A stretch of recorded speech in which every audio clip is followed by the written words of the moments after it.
are you a parent to a strong-willed kiddo? Uh, just shout out if you are one of those parents. You know who you are.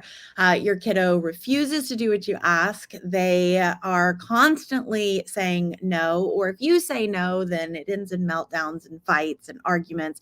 It's probably a little bit of aggression there as well. And maybe you're starting to get a little resentful over their behavior. And I'm curious what you've tried. So often we find that when we've got parents of strong willed kiddos, they are reading all the things, they're trying to implement positive parenting, they're trying to implement all these things. But it feels like when you've got a strong willed kid, most of the advice is to break your kid to get them to be pleasantly compliant.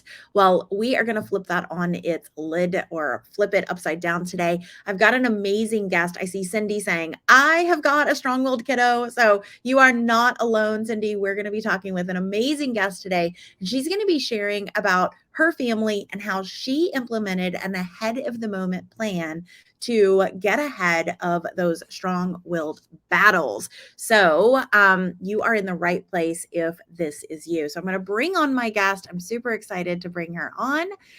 So hello, Carolyn. How are you? Good morning. Good afternoon. Yeah, I'm that good. works. We've got a global audience, so it works no matter what. So, Carolyn, for anyone who doesn't already know who you are, can you just share a little bit about yourself and your family? Yeah, I am a stay-at-home mom of three crazy boys. My husband is in sales. He works just a regular work week, and we get to see him a lot, so that's good. And my kids they're very different from each other, and yet a lot alike in that they all struggle with hyperactivity. One of them is diagnosed with ADHD and a mood disorder. The other ones, including my husband, probably all have ADHD too, just to guess. Yeah. So And they're in school, and yeah. okay. And talk to me. So you described, you said that one of your kiddos was really just strong willed from like age 2. Can you tell me a little bit about what that looked like? Oh, yeah, my oldest. He's 9 now. The first time I remember thinking, like, I don't know how I'm going to do this, was when I was pregnant with my second. My oldest was 2, and I just remember chasing him around the church lobby like he would not comply. And I'm thinking, how am I possibly going to raise him Hmm. and have a baby? So that was the first time that I thought of it, but it has been consistent for the last, I guess that's been 7 years. Mhm. There have been a lot of times where I'm going, how do we continue this way? Mhm. If this Mhm. is, I remember thinking once, like, okay, he's this many years old. I have this much time left. I'm only 33% of the way to his adulthood. How am I going to do this? How are we going to survive this? And I didn't like feeling that way. I didn't want to just get through it. Yeah, absolutely. And I bet there's others in the comments that can really relate to that feeling of how are we ever going to make it to the end of this if this is how it is when he's 5, right? Um, Right. and and what were some of the you said that he wasn't listening, he was running from you. You weren't sure how you were going to have other kids while also trying to take him. But wasn't there some like aggression and Mhm. some like can you talk a little bit about what that Yeah. looked like and then what that led you to feel like? Okay. So yeah, there was a lot of aggression there. When I first came home from my job, I think he was 5. And Mm, I remember calling friends and being like, is it supposed to be like this? Is it normal that my kid is hitting me, yelling at me, hurting me all the time? Like, I was afraid of him. He was 5. mm, And I was afraid of my reaction to him. I didn't know whether to defend myself against this tiny kid or whether mm. to let him bully me. Um, so that was really scary. I forget what your question was. Did I answer it? Yeah, I was just curious what it looked like, and Oh, what you were kinda dealing with, and you tried a few did you try some things, when he was younger? Sort of.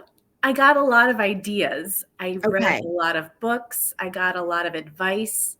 Um, some things I kind of tried to implement, but none of them really felt right, or they were too difficult for me to stay consistent at. Mm. Um, but most of them just didn't feel right for my kid. Can you tell me a little bit about what didn't feel right? Oh, um, the spanking. Mm. Yeah, the spanking was a big one. I could just tell that felt cruel, and it felt like it was fueling Mhm. things. And no judgment for you guys if you're out there trying that, because I tried it. Mhm. Uh, so that was one thing. A lot of just very authoritative, I'm the boss, you have to listen to me, I have to get Mhm. the power back. I even had a pediatrician once tell me, you have to get the power back. And I'm like, Mhm. is this really about that? Or is there something deeper going on here? Mm. So that's kind of what led you to looking for something different. Really, what led me to looking for something different was the pandemic and me being with him 24/7 and being just in fight or flight mode nearly 100% of the time. So it was like it was your tipping point. It was like, I got Yeah. to do something. Yeah. Okay, awesome. I mean, not awesome, but I totally hear you on that one. So talk me through, because is life like that right now? We're going to get to how you have changed things, but that's not really how you describe life now. No, Okay. So talk to me about what life looks like right now. life looks like a lot more playful, Hmm. a lot more curious, a lot more open minded. Um, I used to I used to beat myself up because I didn't like my kid. And I'm like, what's wrong with me? I don't even like my kid. And guess what? Now I like him and I think he's amazing because I have understood him better. Mm. So Awesome. there's still a lot of chaos, but you'll have that and things are better and we're on a road of growth and I'm excited about Mhm. it. I love that too. I love hearing about that. So talk to me a little bit about what that looked like. How did you go from not liking your kid, from being afraid of him as a bully, from being afraid of your own reaction? What did you do to make that swap? Like, what did you implement? One of the biggest things that I learned from Calm the Chaos is the behavior funnel, Okay. So which for people who basically don't know what that is, can you talk to us about that? it's just a way of looking at behavior um, so that you don't automatically think, well, my kid's just being bad or my kid's Mm. giving me a hard time. It's a way to help you get your feet on the ground and really put on your detective hat. Yeah. And it helps you just to kind of go through the different levels. I don't know if you want me to talk about that or if you're Go going ahead. to. Yeah. Go ahead and talk us through what those what those would look like and how that helped you with your strong-willed kiddo. Okay, so the first thing that you look for when you've got a behavior you're not sure about is basic needs. Are all the basic needs met? So, are they hungry? Do they have to go to the bathroom? Are they exhausted? Which is usually like that's our number one thing for us. Mm. They're tired or overstimulated, or do they feel safe? The next thing, if it's not one of those things, is connection. Um, Mm. and honestly, most of the things in our family don't get past connection. So I usually don't have to go any deeper than basic needs and connection to figure out what's happening.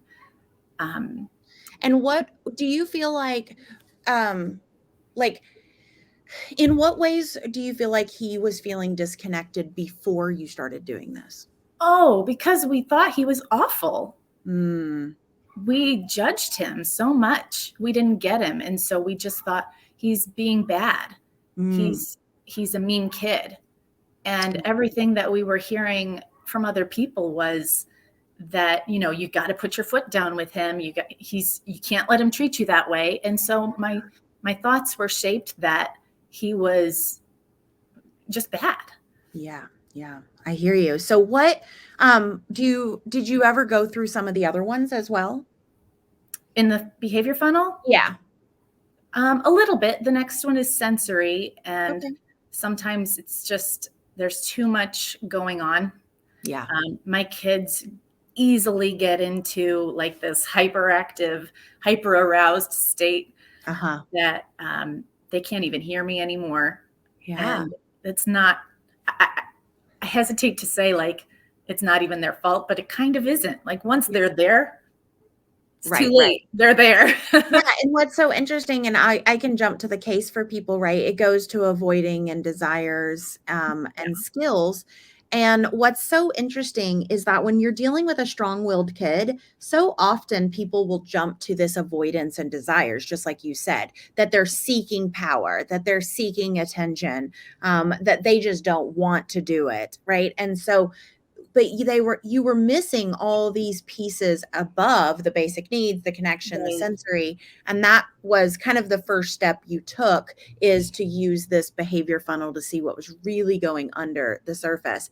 And you right. use that in combination with something else, which is also for behavior. Can you talk to me a little bit about the other thing that you used, that helped you understand the behavior? The behavior spiral. Yes. The behavior spiral is really just a way of looking at all the things that led up to what's going on, whether it's right before it happened or whether it goes back to yesterday or whatever it is. And the way that worked best for me to use it, because I was always so afraid of like, I'm going to miss just the right detail that throws it all off. And in Calm the Chaos, I learned that if you can think of it in terms of the behavior funnel, what things that go into the behavior funnel happened beforehand, that Mm. will really give you better perspective. And And so beforehand, this is meaning that like that little this middle part is the epicenter. This is where like the blow ups happening, the yeah, refusal, the the no, I'm throwing not things across going. the room. Yeah, the running or whatever, right? Okay. Or the throwing across the room, is that what you said? And so Yeah. how would we spiral out this? Like how would you use this to help you? I would use it to look for something that I had control over Okay. or something that would cue me Okay. to what was going to Give me happen an next. example of what that would look like. Can I Like what are tell some you? things you would find? Can I just tell you the biggest thing that I found? Yeah, yeah. The biggest thing that I found was when I would lose it, he would lose it. Ah, okay. So you found like Yeah. this tipping point in here, Yep. and you found that the minute that you lost it, he lost it. Oh, yeah. Okay. And so knowing that, then you created a plan for that. Am I Right. hearing you correctly? Yeah. Okay. And so what was the plan for that part? The plan for that part was to manage my own self. Mm, Um, the plan for that part was to notice when I am getting triggered myself, when mm, I am putting my foot down unnecessarily, maybe, mm. um, and just manage myself. Yeah. It's important for And me and to, how do you or like I think a lot of people are like, "Okay, that sounds great, but how do you manage yourself?" Like, so I love this, like, you would notice your trigger, or you would notice, maybe, like, you had an unrealistic expectation, or you were yeah, setting a boundary and holding too firm even though it was, like, not necessary. right. So how did you then manage yourself so I that do a you lot of didn't yeah. breathing or stepping away. Excuse me, Mm. guys. I'm about to lose it. I just need a minute. Or I sometimes love I that. even roll into that like just past where I should, and then I'm like, wait, I didn't mean to do that. I didn't. I shouldn't have done that. I need to back up. And they're usually pretty good about giving me a minute. Yeah, okay. Now, so most people are probably thinking, "Okay, well, you're just letting him get away with all this then. Like, great, you're staying calm, but you're not getting triggered. You're just letting him walk over your boundaries, or you're just stepping away." So talk to me about what that like, how are you helping him be able to to get his needs met, but also not walk all over your boundaries? That's a great question. I'm still working on that, actually. Okay. I still have questions about that myself. Okay. But what I do know is that it feels a lot better to me to look at my kids with compassion and empathy and understand them better, to believe that they have good intentions, to believe that Mhm. when things get crazy, that wasn't what they intended, Mm. um, because that's how I want people to treat me. Yeah. So I feel like even though I'm not sure about is he walking all over me, um, I don't want to walk all over him. Right.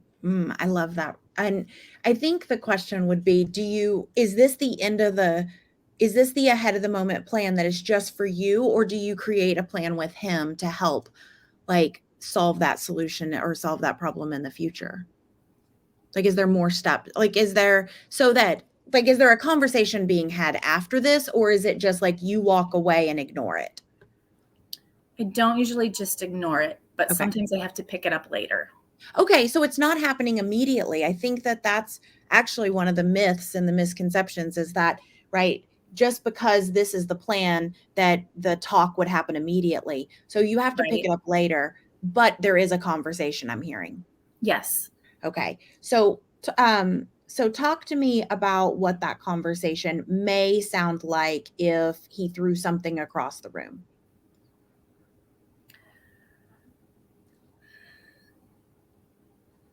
It may sound like, I don't know. I don't know how to answer that. Okay, that's totally fine. Can you think of an incident where you have had a conversation with him? Like, Yeah. about an incident, whether it's with his siblings or, something in the past where you woulda given him a timeout or you woulda given him a spanking to teach him a lesson. Can you tell me, like, give me an example of a swap, what that looks Um, like now? what that would look like now. I think that I'm not going to probably answer it the way you want me to. Oh, I don't have a way I want you to answer it. That's the good part. I'm just Here's, curious if you have a conversation with him, if here's an you example I can give. A Okay, couple of days ago, there was um, a lot of yelling and fighting in the house, all of okay, us. And I knew that my part was, I played a part because I was yelling. I was upset. I was getting triggered. And I knew in the moment, like, this is not how I want to do this. This is not okay, how I want to be. But in the moment, I was struggling. So later, after everything was calm at bedtime, when I was tucking in my 9-year-old, I just said to him, buddy, I didn't like how tonight went. I didn't like how I mhm, treated you or how you treated me. And this is not how I want us to be together. This is not what I want for us. And then I just started to get curious with him about the things that maybe were giving him a hard time earlier, basically going through the behavior funnel. You know, when you got off the bus today, were you already mad? Um, or did I help you get mad myself? And he told mhm, me all of the things that happened at school that day. And I mhm, thought, this is beautiful. This is a wonderful way to remove some blame and shame because I mhm, understand him better.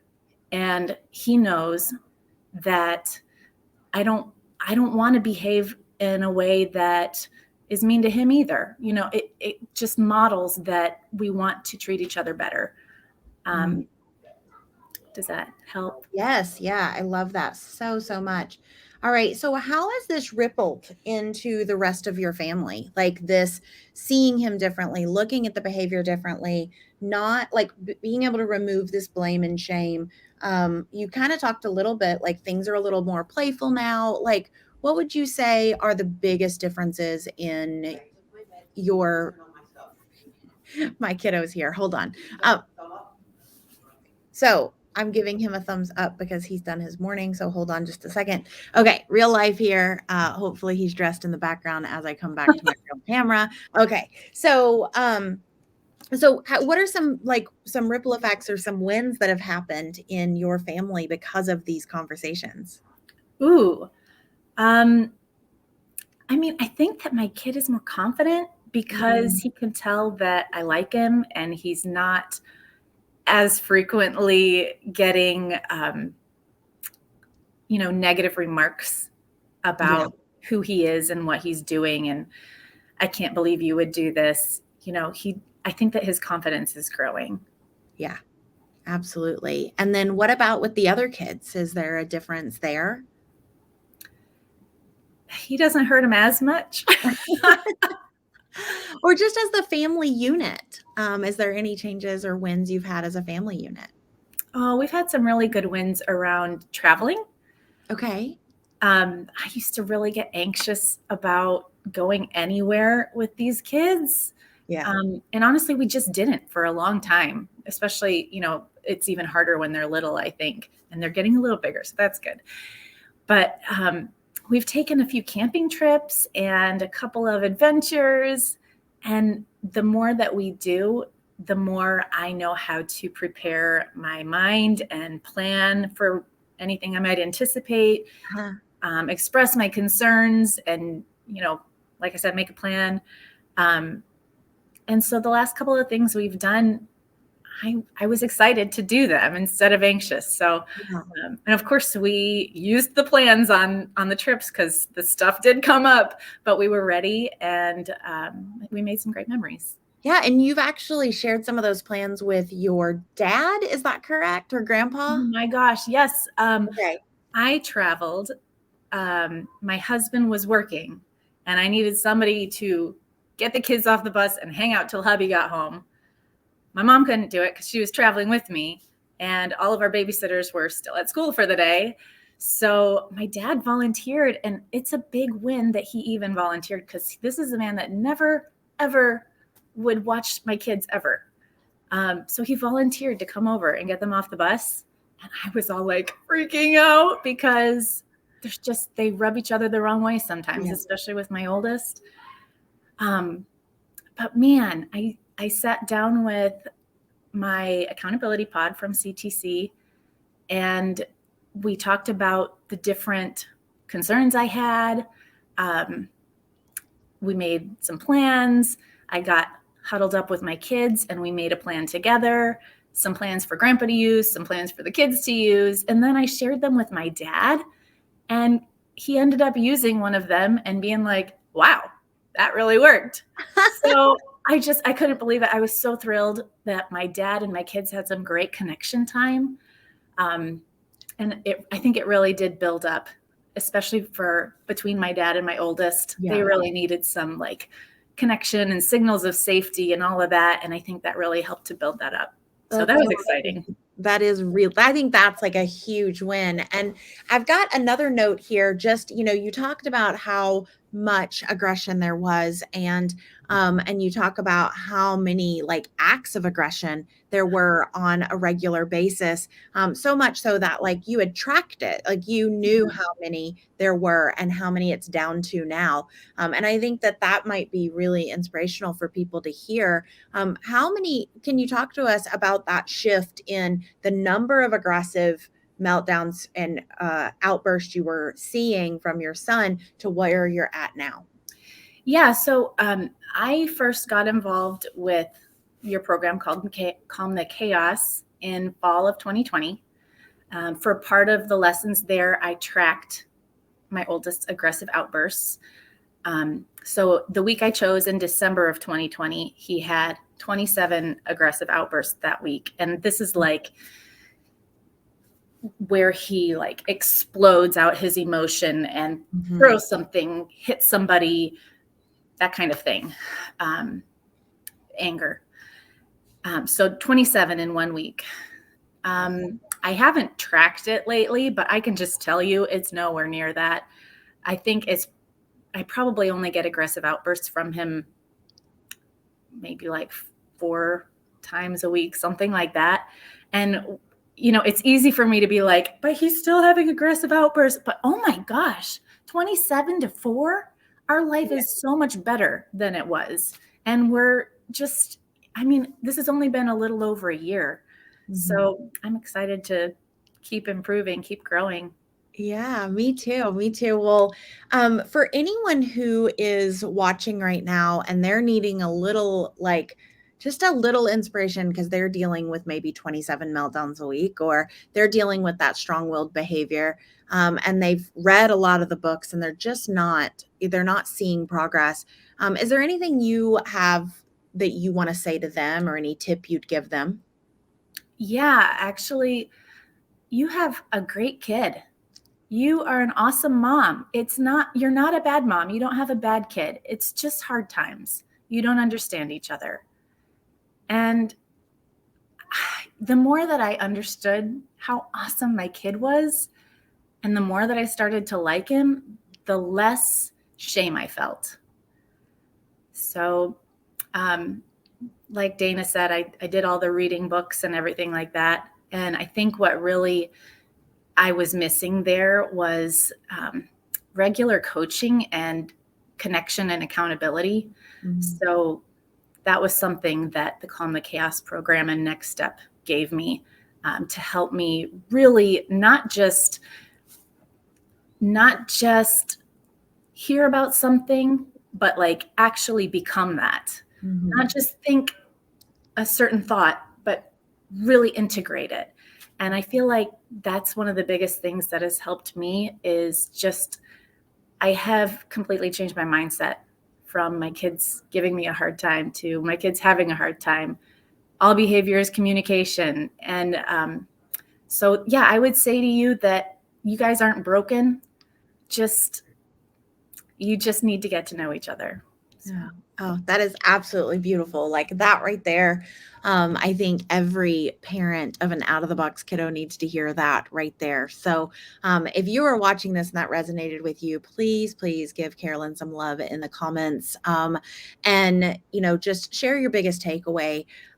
If this has resonated and you guys are looking for an ahead of the moment plan, or maybe you'd like more information on how to use a spiral or the behavior funnel, or you want help with your own mindset of how to change how you view your kid, so that you can love your kid again and you can have a more playful family, that works together, then I encourage you. We've got a free workshop coming up. It is the same workshop that Carolyn went through, actually, yep. and it's called 7 Days to Less Chaos. And we're doing that really soon. We're going to be putting the link in the comments, but you can just say, I need a plan in the comments, and me and my team will check in with you, find out what kind of plan you're looking for, what struggle you're dealing with, and give you that link to sign up. But, I think, is there anything else that's just on your heart that you want to share, Carolyn? Because you've been so amazing. I just want to thank you for showing up, for being vulnerable. I know this isn't easy. You were super nervous. I don't think anyone would know. It's just been amazing. So, is there any final words you have? Um, can I say something really personal? Yeah, yeah.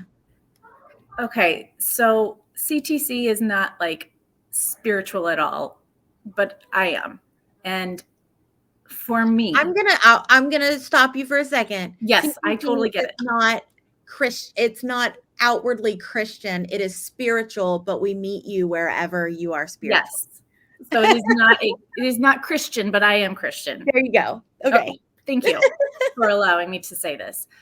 When Yeah. I was seeking help, I felt like what I got from the church was not good enough. Mm. And when I went through CTC, I saw so much of Jesus. Like, this is how I think Jesus would treat children. So I know not everybody will relate to that, but it mattered to me. And I know that there's probably some people out there listening too that they want that. So that's my last thing. I appreciate you saying that. I love that. And I love that you feel comfortable too, because I do know I grew up in the church, and I know that it can be really hard to find parenting advice, especially for our out of the box kids. I was that out of the box kid growing up in a church, and spare the rod, spare the child, right? Like Yeah.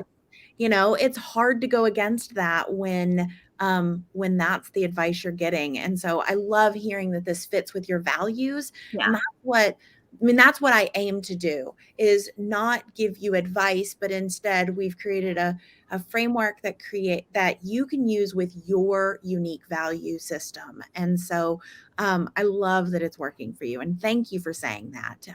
I want you to be able to speak up in who you are. And I know it's already touched Katie, and it's going to touch many other people for sharing that. So thank you. Awesome. All right. Well, if you are here, I just want to echo back what Carolyn said. You are not failing. Your kid is not a bad kid. You just don't understand each other right now. So you need that coaching, you need that accountability, that guidance, that step-by-step plan so you can create a out of the box plan that works for your child and your unique situation. If that is you, you are not alone. Just go ahead and make sure you say, I need a plan in the comments. We will get you that link so you can sign up to our free workshop, and we would love to have you there. So once again, let's give love to Carolyn. Tell her thank you. Give her all the hearts, all the things. And Carolyn, thank you once again for being so open and vulnerable. You did an amazing job. Thanks, Dana. Thank you.